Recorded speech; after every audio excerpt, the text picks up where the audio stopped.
Total Recall wasn't just a movie, it was a psychic explosion, a paranoid fever dream slapped onto celluloid, drenched in Martian dust and corporate conspiracy. But behind the bulging muscles and bug-eyed screams, it was a film that almost never existed. A production so chaotic it bordered on a Black Ops mission. Before the cameras even rolled, a master of body horror tried to build Mars, only to walk away in frustration. The star they landed wasn't the everyman the studio wanted, but the one who muscled the film into existence. And the violence? It was so intense, it nearly got branded with an X, forcing the director to perform cinematic surgery. These are 20 weird facts about Total Recall, a film that asks if you can trust your own mind, and proves that sometimes the chaos behind the screen is just as wild as the fiction it creates. Number 1. The 16-year war to get to Mars. Before it became one of the most expensive and iconic blockbusters of its time, Total Recall was just a 23-page short story by the legendary sci-fi author Philip K. Dick, titled We Can Remember It For You Wholesale. The story of a meat clerk named Quail who discovers a suppressed identity was snapped up by producer Arnold Schwarzenegger in 1974 for a mere $1,000. That small investment kicked off a journey through development hell so long and tortured it could be its own movie. The project languished for 16 years, cycling through multiple studios, 7 different directors, and an incredible 40 different script drafts. The original screenwriters, Schwarzenegger and Dan O'Bannon, the duo behind Alien, found that Dick's clever story, with its punchline ending, only provided enough material for about 30 pages of a script. They had a brilliant first act, but needed to invent the rest, leading them to the idea of actually sending the hero to Mars. But their vision, which involved Quaid discovering he was a synthetic replica of a Martian machine, was deemed too ambitious and unfilmable by studios like Disney, which held the rights for a time. The project became a Hollywood ghost, a legendary script that everyone loved but no one could figure out how to make. It would take a perfect storm of ego, bankruptcy, and brute force to finally drag it out of the quagmire and onto the red planet. Number 2. The Cronenberg anomaly. Long before Paul Verhoeven brought his signature style of satirical mayhem to the project, the director's chair was occupied by a very different and much darker visionary. David Cronenberg, in the mid-80s, producer Dino De Laurentiis hired the master of body horror to tackle the script, and Cronenberg dove in headfirst, spending a full year writing 12 separate drafts. But his vision was a universe away from the action-packed spectacle the studio wanted. Cronenberg was drawn to the psychological horror of Philip K. Dick's original story. He envisioned a more faithful, cerebral, and deeply paranoid film. His Quaid wasn't a brawny hero, he was a pathetic, emotionally wrecked man, a role Cronenberg wanted William Hurt to play. The mutants of Mars, an idea Cronenberg introduced that would survive into the final film, were bizarre and unsettling creations. His version included creatures like Ganzibals, which were mutated camels that lived in the sewers of Venusville, and his concept for the rebel leader Kuato was even more surreal, involving a psychic dream sequence where Kuato transforms into a sphinx and then, in true Cronenberg fashion, a glowing vagina. But Cronenberg's dark, moody, and humorless take clashed violently with De Laurentiis, who wanted something more in the vein of Raiders of the Lost Ark. The arguments over tone became so intense that Cronenberg finally walked away, leaving behind one of cinema's most fascinating what-if scenarios. Number 3. The Swayze and Bridges possibility. The role of Douglas Quaid was a revolving door of Hollywood's leading men, each representing a different vision for the film. In the early days, with the character still conceived as a meek office worker named Quail, actors like Richard Dreyfuss and Jeff Bridges were the top contenders. The goal was to cast an everyman the audience could relate to, someone who felt completely out of his depth. Later, as the project moved under director Bruce Beresford, who envisioned a more Spielbergian adventure, a new star was chosen, Patrick Swayze. This wasn't just a rumor, Swayze was officially cast and pre-production had begun. Sets were actively being constructed in Australia and the film was finally on the verge of becoming a reality. But then disaster struck. The production company, De Laurentiis Entertainment Group, abruptly filed for bankruptcy. The production was shut down, the crew was fired, and the newly built sets were ordered to be destroyed. The dream of Mars collapsed again, leaving Patrick Swayze as another ghost in the machine of Total Recall's long and troubled history. Number 4. Arnold's ambush. Arnold Schwarzenegger had been obsessed with the script for years, ever since he first became aware of it in the mid-80s, but he kept hitting a wall with producer Dino De Laurentiis, who famously dismissed him, saying he was wrong for the part and wasn't the everyman character he envisioned. Schwarzenegger, in his autobiography, even claimed that De Laurentiis despised him, but when De Laurentiis' company went bankrupt and the film went into turnaround, Arnold saw his opening. He executed a brilliant power play. He marched into the offices of Carolco Pictures, the independent studio behind the Rambo franchise, and convinced them to buy the script from the now defunct De Laurentiis Entertainment Group for him to star in. It was an audacious move that not only resurrected the film from certain death, but also gave Schwarzenegger an unprecedented level of control. His deal included a massive upfront salary of nearly $10 million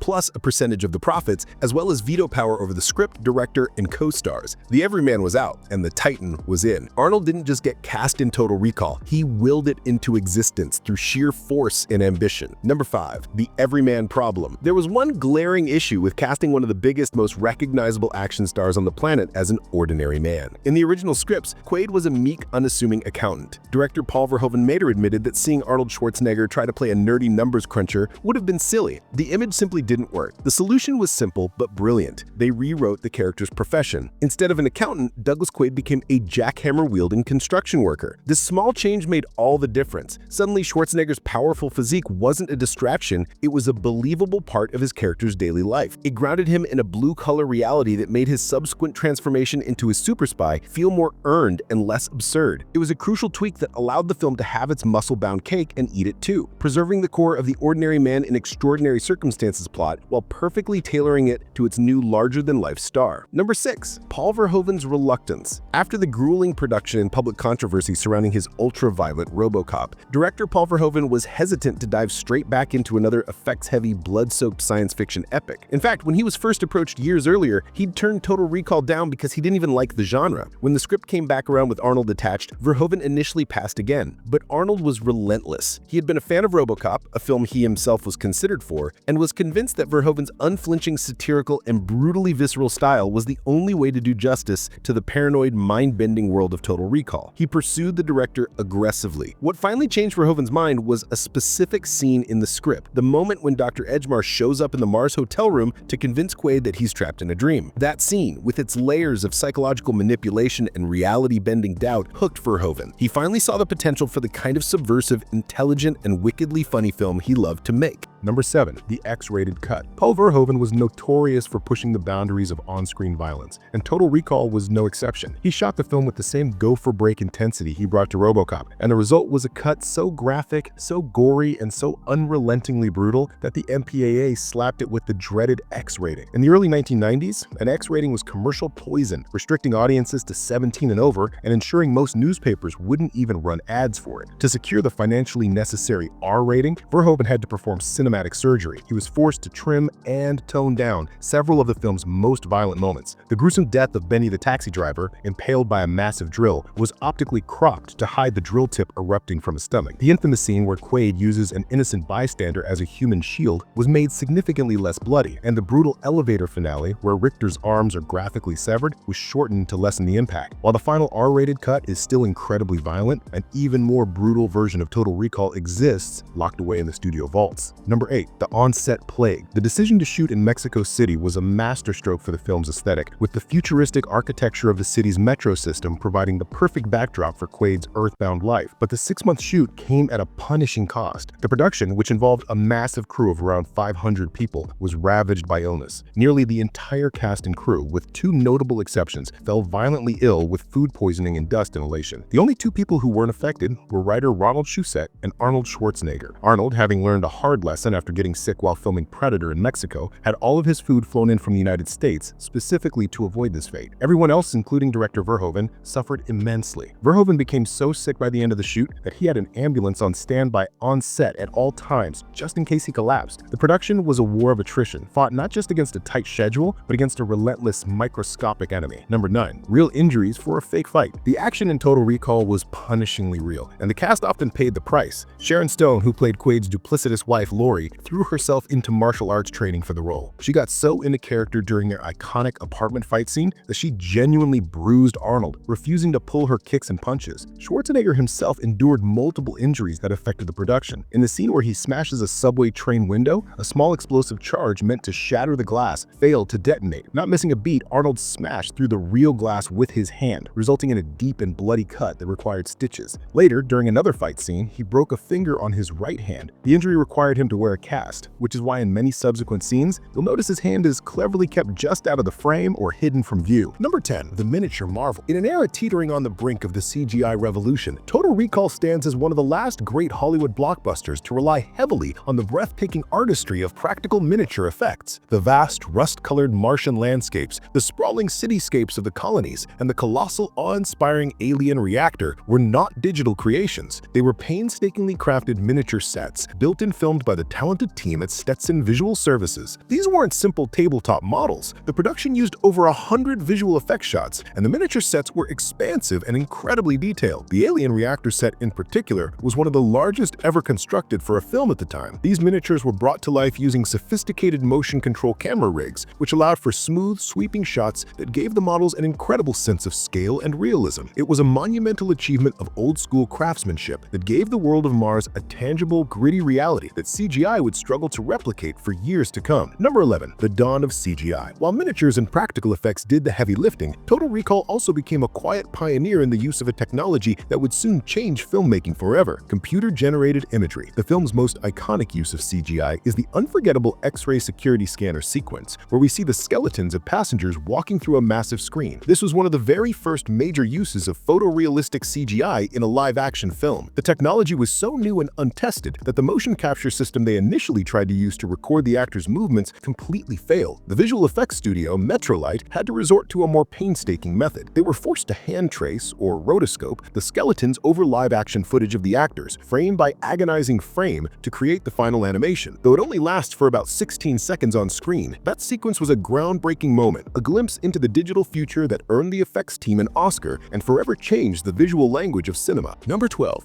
The Three-Breasted Woman.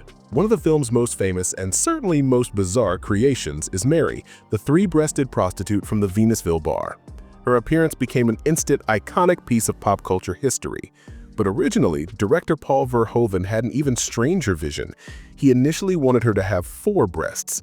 According to actress Lycia Naff, who played the role at age 28, they created a 4-breasted prosthetic, but when they tested it, it just looked too bovine, like a cow's udder. So they settled on 3. The prosthetic itself was a heavy, uncomfortable appliance that took hours to apply.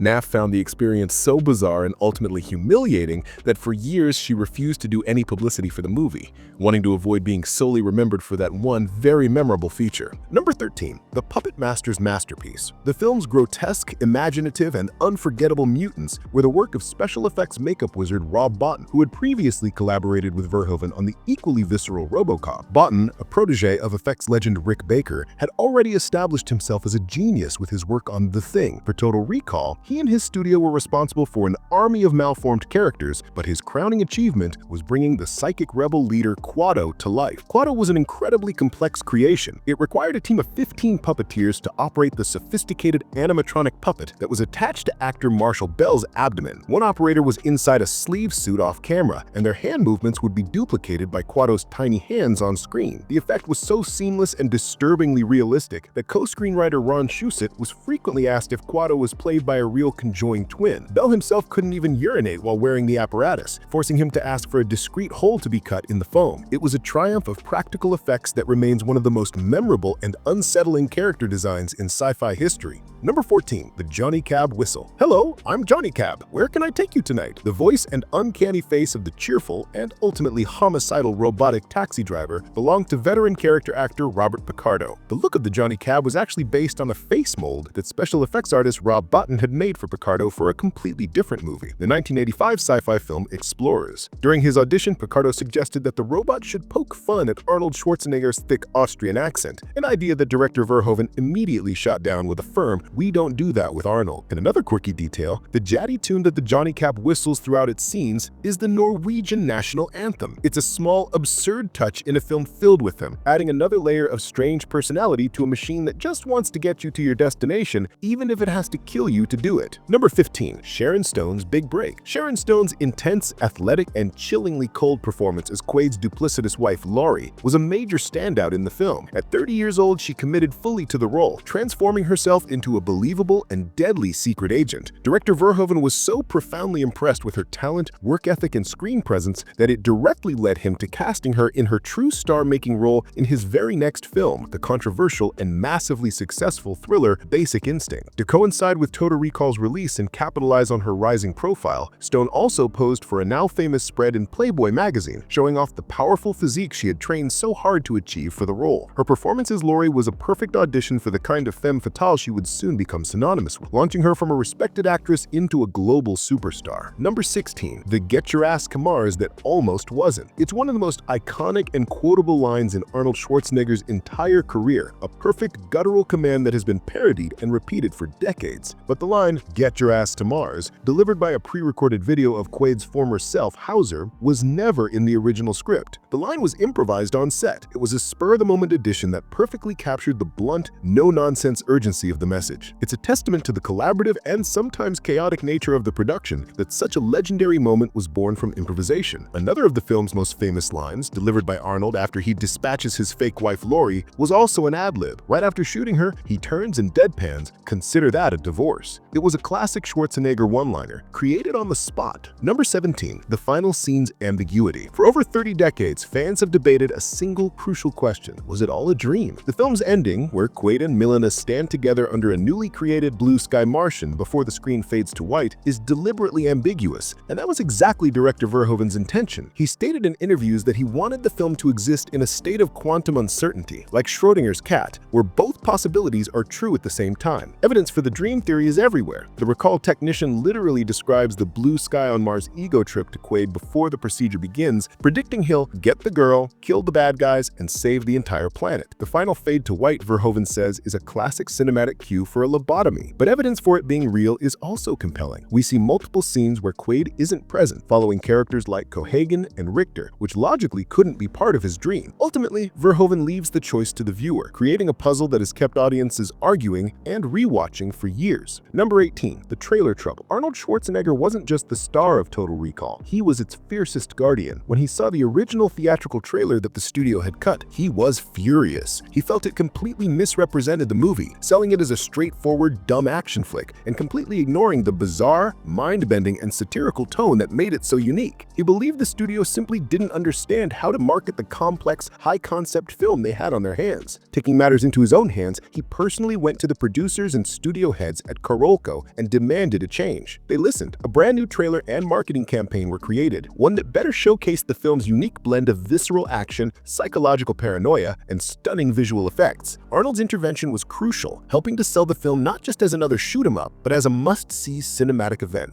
Number 19. The Oscar-winning effects. The incredible practical and visual effects of Total Recall didn't just win over audiences, they won over the Academy of Motion Picture Arts and Sciences. At the 61st Academy Awards, the film was honored with a Special Achievement Academy Award for its groundbreaking visual effects. This wasn't a standard competitive Oscar. The effects in the film were deemed so far ahead of the competition, which in that year included films like Back to the Future Part 3 and Ghost, that the Academy decided to bestow a non-competitive special award to recognize its singular achievement. It was a testament to the revolutionary work of Rob Bottin's creature effects, the stunning miniatures from Stetson Visual Services, and the pioneering CGI from Metrolight. It remains, to this day, the only film adaptation of a Philip K. Dick story to ever win an Academy Award. Number 20. The Legacy of a Dream. Total Recall wasn't just a box office smash, grossing over $261 million worldwide. It became a cultural phenomenon that has only grown in stature over the years. It cemented Arnold Schwarzenegger not just as an action hero, but as a star who could carry a complex, high-concept film. It pushed the boundaries of cinematic violence and practical effects, setting a new standard for what was possible on screen. Its influence is undeniable, with its themes of manufactured identity, corporate dystopia, and the fragile nature of reality echoing in countless films that followed, from The Matrix to Inception. The 2012 remake, while technically proficient, was largely seen as a failure, precisely because it lacked the original's wild, satirical, and grotesquely imaginative spirit. The 1990 film remains a landmark of the sci-fi genre, a perfectly calibrated explosion of brains, brawn, and blood. It didn't just ask you to get your ass to Mars, it asked you to question the very ground you were standing on, and whether the memories in your head were even yours to begin with. And that is a trip worth taking again and again.